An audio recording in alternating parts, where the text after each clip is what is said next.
अरे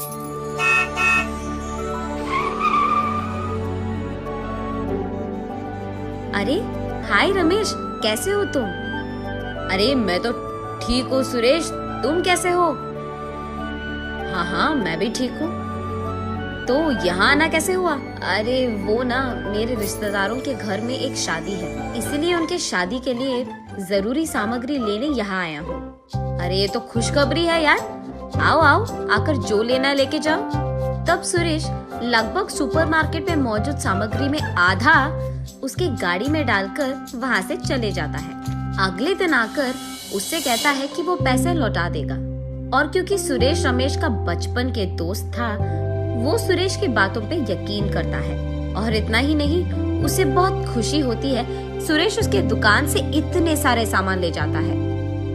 अगले दिन रमेश सुरेश का इंतजार करते रहता है दुकान पे, लेकिन बहुत टाइम बीतने के बावजूद वो उसके सुपरमार्केट नहीं आता है। ऐसे एक हफ्ता बीत जाता है, लेकिन फिर भी सुरेश नहीं आता है। इस सब के बाद रमेश फैसला लेता है कि ये बात अब पुलिस को बतानी चाहिए, लेकिन उससे पहले ही पुलिस खुद उसके दुकान आते हैं। आपके दुकान में लिए सामग्री से खाना पकाने के कारण ही एक शादी में बहुत सारे लोग बीमार पड़ गए, और ये कहते हुए सुरेश नामक एक आदमी आप पर कंप्लेंट करा है। गलती सामग्री बेचने के कारण आपको हम गिरफ्तार कर रहे हैं और आपके दुकान को सीज कर रहे हैं। ये कहकर रमेश और उसकी पत्नी अवनी को पुलिस गिरफ्तार कर लेते हैं, और इस कारण राहुल अकेले पड़ जाता है।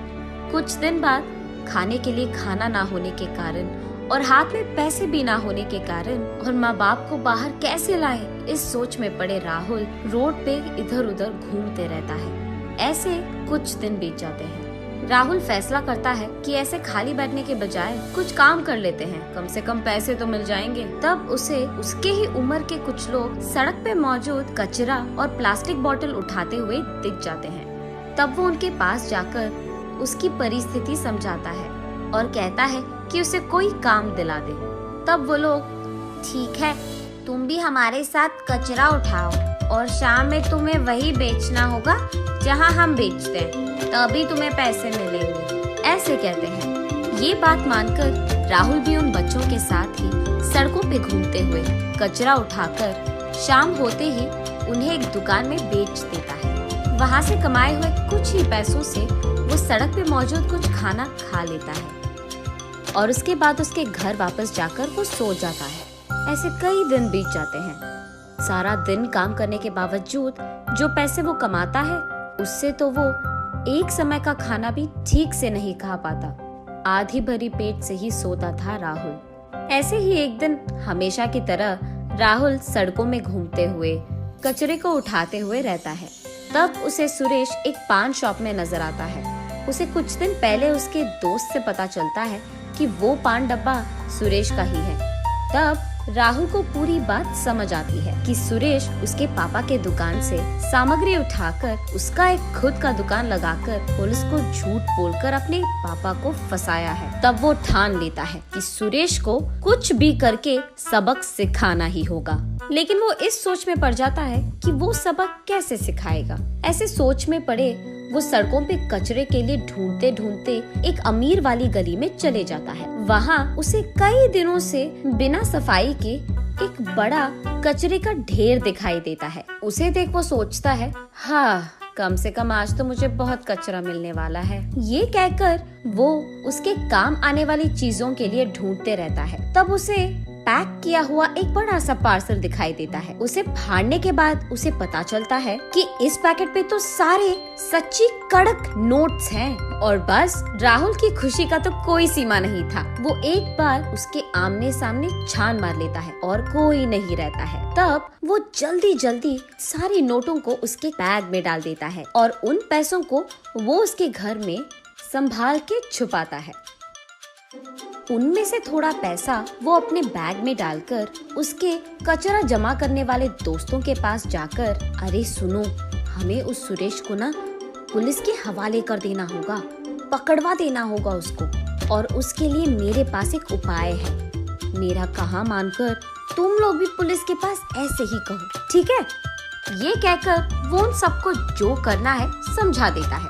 सब मान जाते हैं और राहुल के संग सुरेश के दुकान जाते हैं। राहुल के बाकी दोस्त सारे सुरेश को उनकी बातों में मग्न कर देते हैं और ठीक तभी राहुल उसके बैग से वो पैसों के नोटों को निकालकर सुरेश के दुकान में मौजूद पैसों के ड्रॉअर में डाल देता है और उसके बाद वो बाहर आकर पुलिस को फोन करके ऐसे कहता है, साहब हमें कचरे में 10 लाख मिले साहब, हमसे एक दुकानदार ने वो पैसे छीन लिए साहब, ऐसे कंप्लेन करता है। पुलिस के आने के बाद सभी बच्चे एक ही बात पे रहते हैं कि सुरेश ने हमसे जबरदस्ती पैसे छीन लिया है।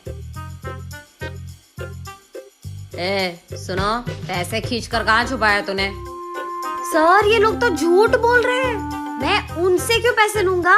अब आप ये मत कहो कि आप उनका यकीन कर रहे हो साहब। नहीं सर, अब भी हमसे पैसे खींचकर उसने उसके पैसों के ड्रॉअर में डाल दिया और हमने देखा, आप भी ढूंढ लीजिए। तुम अपने पैसों का लॉकर खोलो पहले। साहब मैं तो रो रहा हूँ कि सुबह से एक भी ग्राहक नहीं आया और आप कह रहे हो कि मेरे लॉकर में 10 लाख मिल जाएंगे। कहाँ से आएंगे सर? उड़ के? चलो आप ही देख लीजिए। ये कहकर वो उसका लॉकर खोलता है। खोलते ही वहाँ उसे 10 लाख दिखते हैं। ये देख सुरेश चौंक जाता है और कहता है, साहब ये पैसे यहाँ कैसे आए? मुझे सच में नहीं पता साहब। अच्छा, पुलिस के साथ खेल रहा है तो? ऐसे कहकर उन पैसों को पुलिस लेकर यहाँ मौजूद पैसे सरकार के हवाले कर दो, ये कहते हुए और उसके बाद सुरेश को गिरफ्तार भी करता है। राहुल बहुत खुश होता है कि उसका उपाय काम आ गया। उसके बाद वो उसके दोस्तों को उसके घर ले जाता है और ऐसे कहता है, अब से तुम लोग मेरे ही साथ रहना, हम सब मिलकर ना एक सुपरमार्केट शुरू करेंगे, उसमें मैं तुम लोगों को भी हिस्सा दूंगा। तब उसके दोस्त खुशी से इस बात को मान जाते हैं। ऐसे राहुल उसके मिले हुए पैसों में से थोड़ा अपने दोस्तों के साथ मिलकर एक सुपरमार्केट शुरू करने में लगाता है। सब मिलकर बहुत मेहनत करते हैं और थोड़े ही दिन में बहुत लाभ भी लाते हैं और अपने लिए खुद का अच्छा नाम भी कमाते हैं।